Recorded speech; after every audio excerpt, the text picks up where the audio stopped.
Madam Speaker, it's my pleasure to yield 4 minutes to a great leader from Texas, Mr. Hensarling. I'm sorry, for how many minutes? 4 minutes. The gentleman from Texas is recognized for 4 minutes. Thank you, Madam Speaker, and I thank the gentleman for yielding. I rise in opposition to this ill-advised rule. Number one, we have a rule that is allowing us to somehow consider an appropriations bill before we even have a budget. There is no budget, Madam Speaker.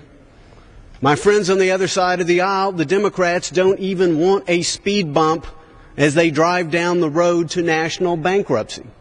We're supposed to have a budget before we have appropriations bills. And in fact, I think the Democratic chairman of the Budget Committee said it best when he said, quote, "If you can't budget, you can't govern." Well, according to the House Budget Committee, clearly the Democrats cannot govern. This year will mark the first time in history that the House has failed to even consider, much less pass, a budget, and yet we have a rule allowing us to spend yet more of the people's money. It also marks the second year in a row where the Democrats have chosen to bring these bills under closed rules. I myself had 6 different amendments. And when we're spending the people's money, the people's representatives ought to be heard.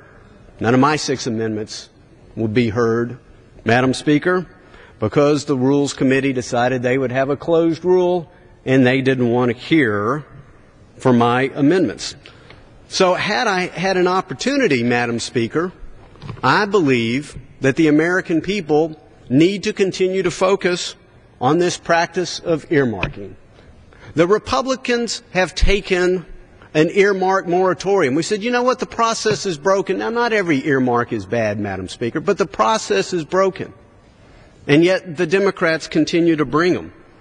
And had I had an opportunity, I would have brought an amendment saying, you know what, maybe we should strike the earmark that the Budget Committee Chairman Spratt, has for a neighborhood community center in York County, South Carolina. I have no doubt that good things can be done with that money, Madam Speaker. But does the chairman of the Budget Committee and does this body really believe it's worth borrowing 41 cents on the dollar, mainly from the Chinese, and sending the bill to our children and grandchildren? I hope not, but this body will not be able to work its will.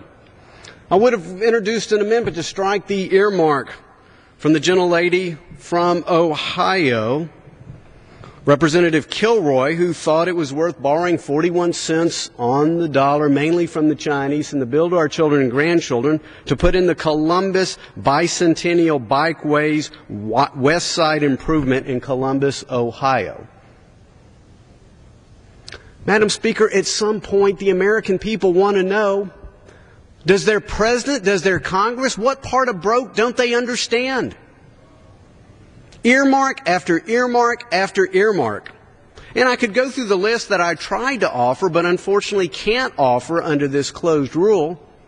And funny, it seems to give the impression that the earmarks are being allowed for the senior members of the Democratic leadership and those who have very challenging races come November. I have no doubt it is a coincidence, but here it is.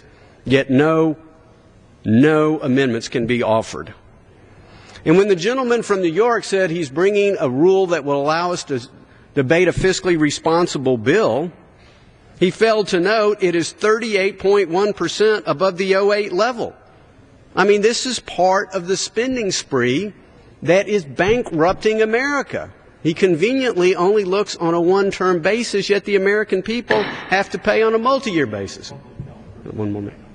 One more minute. Gentleman is recognized for 1 more minute.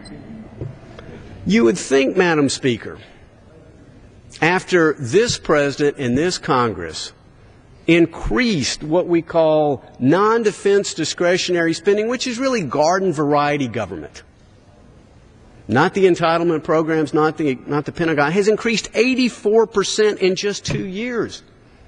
At what point do you say enough is enough? And that's why Republicans every week are bringing forth another proposal under the YouCut program to say, let's start saving some money. And so, as you heard from the gentleman from Georgia, this week is the Advanced Earned Income Tax Credit, frankly brought by a Democrat who now apparently has decided to abandon his own child and make it an orphan. But this is a program that could save taxpayers $1.1 billion.